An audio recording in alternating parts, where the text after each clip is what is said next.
Okay, today we're going to prepare a class 1 cavity preparation for amalgam restoration on tooth number 36. And as you can see here, this is our outline.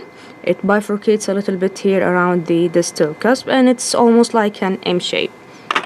The burr that we're going to use is the 330 burr, and the length of the head of the burr is about 1.5 millimeters, which serves as a good reference for us because our cavity should be between 1.5 to 2 millimeters, which gives us enough bulk for the amalgam restoration so that it would have enough resistance against fracture.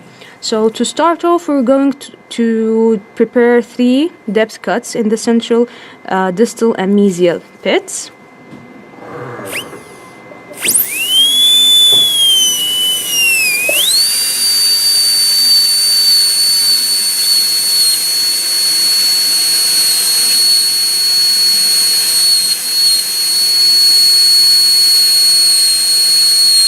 We should try to hold our handpiece parallel to the long axis of the tooth.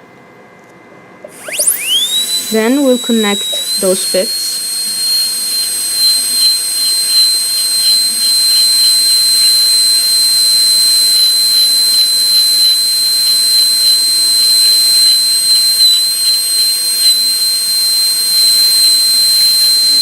Moving around the cusps.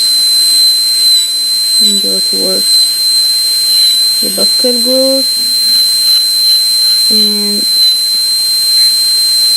lingual groove.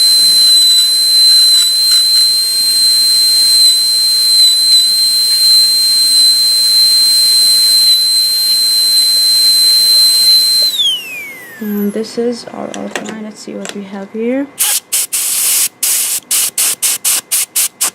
Okay. So the buccal and lingual walls should diverge occlusally to give us enough retention for the amalgam restoration, because as we know, it does not bond to tooth structure. And if you look to at the shape of the 330 burr, if we hold it parallel to the tooth structure, it would actually give us that convergence. Now we're going to widen our cavity a little bit. The width of the cavity should accommodate the smallest amalgam condenser, and it shouldn't be more than 1/3 of the intercuspal distance. If it's more than that, then the weakened cusp should be evaluated for coverage.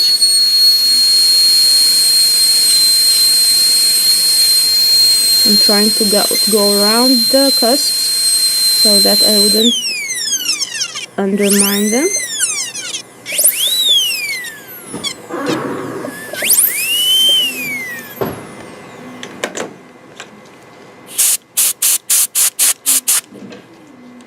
Okay.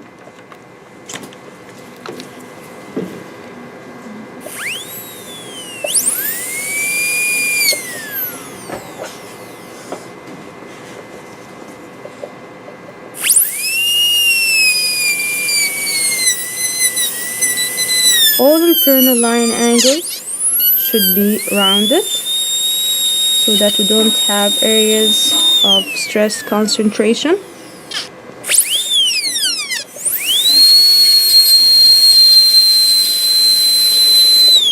The pulpal floor should be flat and perpendicular to the long axis of the tooth so that it would give us good resistance against the occlusal forces.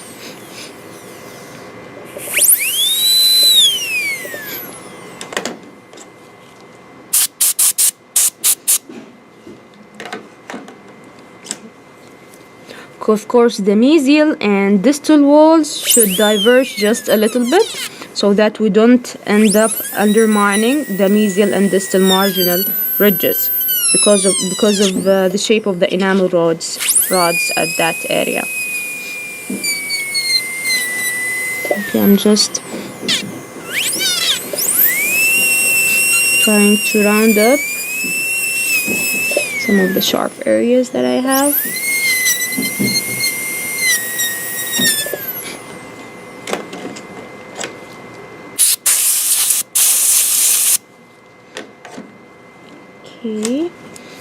We're almost done. I think I need to just widen it up a little bit here.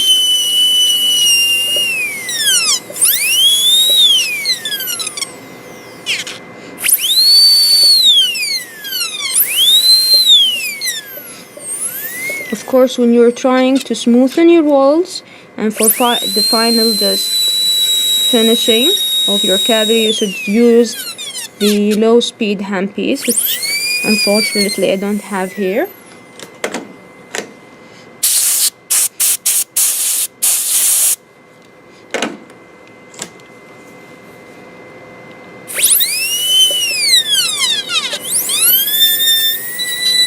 The cable surface margin should be a 90-degree butt joint so that it would give us enough bulk for both the amalgam and enamel, so none of them would break under high occlusive forces.